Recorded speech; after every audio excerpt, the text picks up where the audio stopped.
Detalhe digno de nota é que a chácara que compraram possuía uma casa mal assombrada. Nela, uma senhora de mais de 70 anos morreu, porém continuava assombrando moradores e visitantes.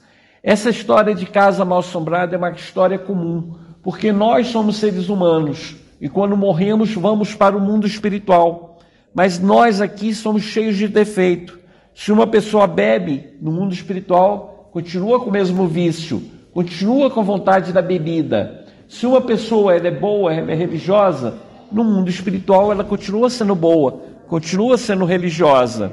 E se uma pessoa aqui na Terra ela é apegada aos bens materiais, quando morre ela continua apegada. Tem gente que ama tanto uma aliança, um colar, uma pulseira, que ao morrer ela vai para o mundo espiritual, só que ela não vai embora, porque a cabeça dela está naquela pulseira de ouro que é muito importante para ela. Aí o espírito morre e fica perto da pulseira, fica perto do brinco, do colar, não descansa. E a pessoa que vai usar, o herdeiro, ou a pessoa que comprou, toda vez que usa aliança, toda vez que usa o colar, toda vez que usa a pulseira, tem dor de cabeça, tem briga e não sabe o que é. A razão do mal-estar é porque o dono, antigo dono, não abriu mão. Ele era apegado aos bens materiais. Assim como tem pessoa apegada a joias, tem pessoas apegadas à casa. Não é toda casa que é mal assombrada. Existem casas que o espírito morreu e vai embora. Porém, existem aquelas casas que as pessoas são tão apegadas ao lote, a casa, que ela não vai embora. Morre e fica assombrando. Morre e fica defendendo a casa. E quando aparece um médium, o médium é um de nós, é uma pessoa encarnada. Uma pessoa que tem muito magnetismo, uma energia forte chamada ectoplasma. Todos nós temos o fluido vital, todos nós temos esse ectoplasma. Mas tem pessoas que têm ectoplasma em abundância. Tem pessoas que têm fluido vital em abundância. Essas pessoas são doadoras de ectoplasma, que na espiritualidade pode ser manipulada, mexida. Para quê? Para produzir efeitos físicos. Que tipo de efeito físico?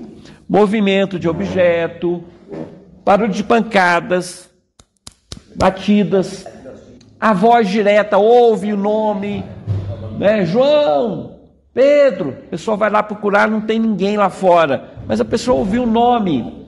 Tem gente que tem ectoplasma, que exterioriza esse ectoplasma e o fantasma, o espírito consegue materializar. Então, muita gente, todos nós, temos o ectoplasma. Em alguns momentos da nossa vida, nós temos abundância de ectoplasma. Qual o período que nós temos mais abundância? Na adolescência. Principalmente naquele período da descoberta sexual, que ainda não descobriu o sexo, mas estão produzindo muito hormônio, estão produzindo muita energia. Produzimos também muito ectoplasma.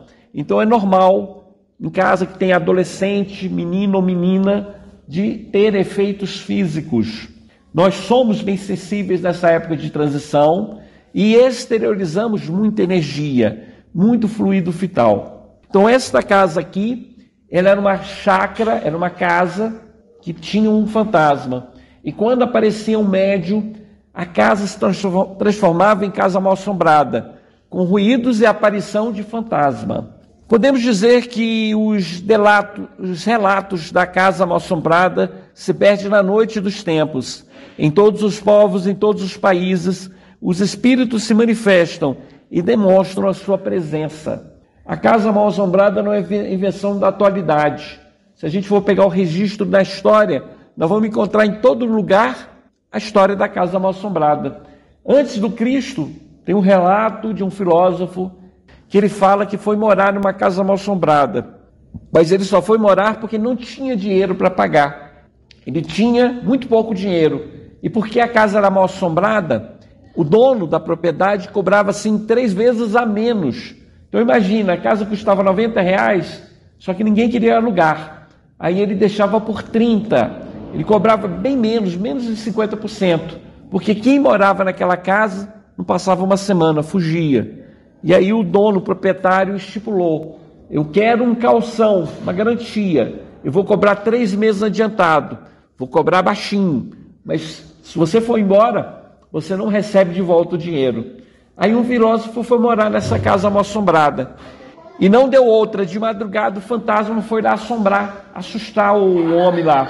E quando o fantasma começou a assombrar, o filósofo falou para o fantasma: não tem para onde ir, você vai ter que me aturar aqui. Estava com medo? Estava. E aí o fantasma começou a gesticular, a se movimentar, apontando para fora. Aí o homem, o filósofo, levantou e seguiu o fantasma.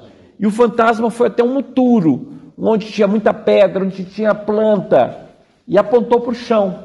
E o homem falou: tem alguma coisa aí? Tem. Aí falou assim: então pode deixar que amanhã eu verifico.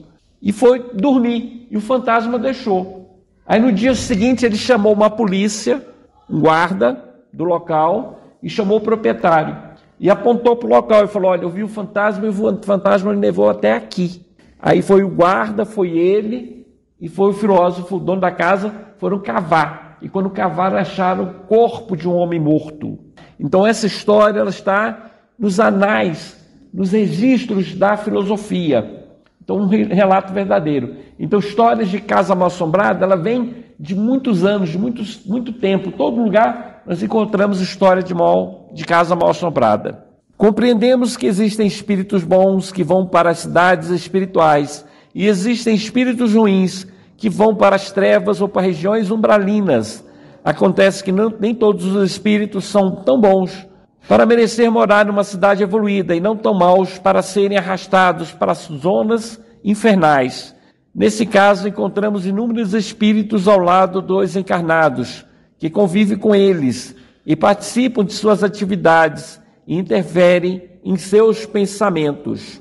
Os espíritos, alguns vão para a região umbralina, para a região trevosa, outros vão para regiões superiores, para cidades espirituais. E aqueles que não são nem bons nem maus, eles continuam na terra, convivendo conosco. A casa que o padre Pedro comprou era uma casa mal assombrada. Algumas pessoas viam a antiga moradora, outros percebiam a presença dela. Raros visitantes colaboravam no deslocamento de objetos, na produção de ruídos ou no desaparecimento de objetos. A maioria tinha sensibilidade física, nada além disso. Então as pessoas que iam na casa do senhor Leonardo, pai de Pedro, aquelas pessoas que iam nessa casa, o que aconteciam com elas? Algumas simplesmente sentiam o espírito, outras colaboravam com o ectoplasma para a produção de ruído, para a produção de movimento de objeto, para o desaparecimento de objeto. As pessoas colocavam uma chave aqui, revirava a casa todinha e não encontrava. E a pessoa falava: eu tenho certeza, eu botei a chave aqui. Revirava de novo. E quando voltava, a chave estava lá bem no mesmo lugar. Como se tivesse passado um véu do esquecimento. Como se tivesse uma névoa, uma invencibilidade naquela chave. Então os espíritos brincam conosco, ocultam objetos da gente.